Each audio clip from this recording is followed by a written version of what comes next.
Assalamualaikum warahmatullahi wabarakatuh. Hai semua, perkenalkan saya Bulaninda Sapriani dari kelas 5A Keuangan dan Perbankan. Di sini saya akan menjelaskan tentang hukum perburuhan pada mata kuliah aspek hukum dalam bisnis. Pertama-tama, kita akan membahas pengertian hukum perburuhan.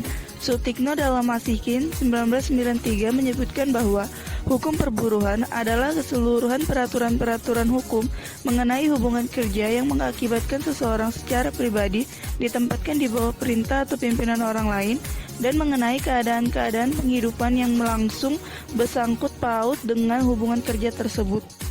Selanjutnya ada pengertian hukum ketenagakerjaan. Istilah hukum ketenagakerjaan lebih tepat dibanding dengan istilah perburuhan. Hukum ketenagakerjaan sendiri memiliki unsur-unsur.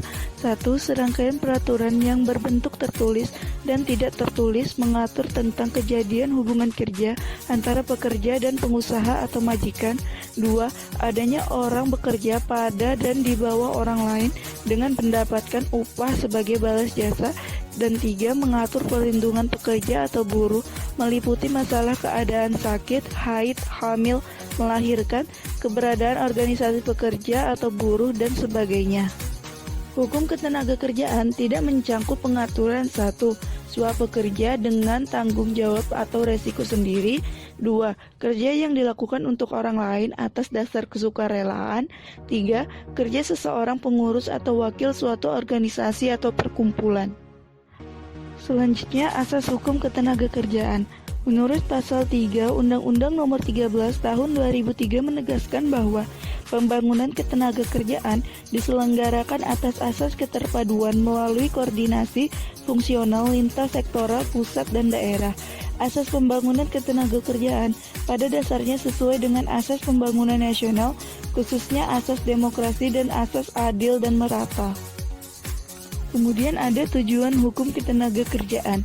Menurut Manuang, bahwa tujuan hukum ketenagakerjaan ialah untuk mencapai atau melaksanakan keadilan sosial dalam bidang ketenagakerjaan, untuk melindungi tenaga kerja terhadap kekuasaan yang tidak terbebas dari pengusaha. Selanjutnya ada tujuan hukum ketenagakerjaan. Berdasarkan pasal 4 Undang-Undang Nomor 13 Tahun 2003, bahwa pembangunan ketenagakerjaan bertujuan untuk memperdayakan dan mendaya gunakan tenaga kerja secara optimal dan manusiawi, mewujudkan pemerataan kesempatan kerja dan penyediaan tenaga kerja yang sesuai dengan kebutuhan pembangunan nasional dan daerah, memberikan perlindungan kepada tenaga kerja dalam mewujudkan kesejahteraan dan meningkatkan kesejahteraan tenaga kerja dan keluarganya. Selanjutnya yaitu sifat hukum ketenagakerjaan. Yang pertama yaitu bersifat privat atau perdata, yang kedua bersifat publik, bersifat imperatif, dan terakhir bersifat fakultatif. Selanjutnya, pengaturan operasional hukum ketenagakerjaan dibagi menjadi 1. Masa sebelum bekerja atau pre-employment, yaitu masalah penggandaan tenaga kerja yang meliputi pengaturan lowongan kerja, pengarahan, dan penempatan tenaga kerja merupakan hal penting dalam upaya pemenuhan kebutuhan tenaga kerja. Kemudian ada masa selama bekerja atau during employment, yaitu masa selama hubungan kerja. Masa ini merupakan substansi dari hukum ketenagakerjaan. Pemerintah campur tangan dan mengatur selama hubungan kerja berlangsung. Melalui langkah inilah, semua pihak dapat dilindungi secara adil agar tercapai ketenagakerjaan dan keberlangsungan berusaha. Selanjutnya ada masa setelah bekerja atau post-employment, yaitu masa yang berkaitan dengan permasalahan seperti sakit berkepanjangan, hari tua, pensiun, dan tunjangan kematian. Selanjutnya, hubungan kerja. Hubungan kerja menurut Supomo 1987 ialah suatu hubungan antara seorang buruh dan seorang majikan, di mana hubungan kerja itu terjadi setelah adanya perjanjian kerja antara kedua belah pihak.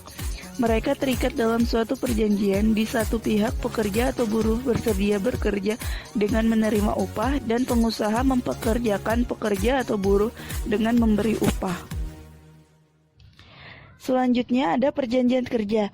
Perjanjian kerja menurut pasal 1601 KUH Perdata ialah suatu persetujuan bahwa pihak ke-1 yaitu buruh mengikatkan diri untuk menyerahkan tenaganya kepada pihak lain yaitu majikan dengan upah selama waktu tertentu. Kemudian perjanjian kerja dibagi menjadi 1. Perjanjian kerja waktu tidak tertentu, yaitu perjanjian kerja ini tersurat pada pasal 1603 ayat 1 KUH Perdata yang menyatakan bahwa waktu lamanya hubungan kerja tidak ditentukan baik dalam perjanjian atau peraturan majikan maupun dalam peraturan berundang-undangan atau pula menurut kebiasaan, maka hubungan kerja itu dipandang diadakan untuk waktu tidak tertentu. Selanjutnya ada perjanjian kerja waktu tertentu. Perjanjian kerja waktu tertentu memiliki 2 syarat, yaitu 1. Syarat material yang diatur pada pasal 52 ayat 1 Undang-Undang Nomor 13 Tahun 2003 tentang Ketenagakerjaan, yaitu 1. Kesepakatan kedua belah pihak, 2. Kemampuan atau kecakapan melakukan perbuatan hukum, 3. Adanya pekerjaan yang diperjanjikan, dan 4. Pekerjaan yang diperjanjikan tidak tertentang dengan ketertiban umum, kesusilaan, dan peraturan perundang-undangan yang berlaku. Kemudian, syarat pembuatan secara formal harus memuat 1. Nama alamat perusahaan dan jenis usaha, nama jenis kelamin umur dan alamat pekerja atau buruh, jabatan atau jenis pekerjaan, tempat pekerjaan, besarnya upah dan cara pembayarannya, syarat-syarat kerja yang memuat hak dan kewajiban pengusaha dan pekerja atau buruh, mulai dan jangka waktu berlakunya perjanjian kerja, tempat dan lokasi perjanjian kerja dibuat, dan tanda tangan para pihak dalam perjanjian kerja. Kemudian ada perjanjian kerja tidak tetap meliputi 1. Perjanjian kerja perseorangan dengan masa kerja dalam 3 bulan, perjanjian kerja harian lepas, dan perjanjian kerja borongan. Selanjutnya ada perjanjian kerja tetap, yaitu perjanjian kerja antara pekerja atau buruh dan pengusaha untuk melakukan suatu pekerjaan tertentu dengan menerima upah dan tanpa adanya pembatasan waktu tertentu. Selanjutnya yaitu perlindungan tenaga kerja. Menurut Sutomo, dalam artikel 1993, perlindungan tenaga kerja dibagi menjadi 3, yaitu perlindungan ekonomis, yaitu perlindungan tenaga kerja dalam bentuk penghasilan yang cukup, termasuk bila tenaga kerja tidak mampu bekerja di luar kehendaknya. Selanjutnya perlindungan sosial, yaitu perlindungan tenaga kerja dalam bentuk jaminan kesehatan kerja dan kebebasan berserikat dan perlindungan hak khusus berorganisasi. Kemudian ada perlindungan teknis, yaitu perlindungan tenaga kerja dalam bentuk keamanan dan keselamatan kerja. Kemudian ada perlindungan kerja atas buruh perempuan, yaitu pengusaha dilarang mempekerjakan antara pukul 23.00 sampai dengan 7.00 terhadap pekerja atau buruh perempuan yang berumur kurang dari 18 tahun. Kemudian, pengusaha wajib menyediakan angkutan antarjemput bagi pekerja atau buruh perempuan yang berangkat dan pulang bekerja antara pukul 23.00 sampai dengan 5.00. Selanjutnya ada perlindungan terhadap anak, yaitu pengusaha dilarang mempekerjakan anak menurut pasal 68, dan ketentuan pasal 68 dapat dikecualikan bagi anak berumur antara 13 tahun sampai dengan 15 tahun untuk melakukan pekerjaan ringan sepanjang tidak mengganggu perkembangan dan kesehatan fisik, mental, dan sosial. Selanjutnya yaitu perlindungan penyandang cacat. Pengusaha yang mempekerjakan tenaga kerja penyandang cacat wajib memberikan perlindungan sesuai dengan jenis dan derajat kecacatannya, menurut pasal 67 ayat 1 Undang-Undang Nomor 13 Tahun 2003. Bentuk perlindungan tersebut seperti penyediaan aksesibilitas, pemberian alat kerja, dan alat pelindung diri.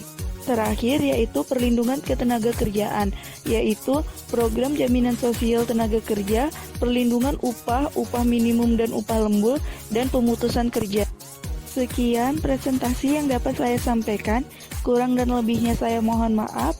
Wassalamualaikum warahmatullahi wabarakatuh.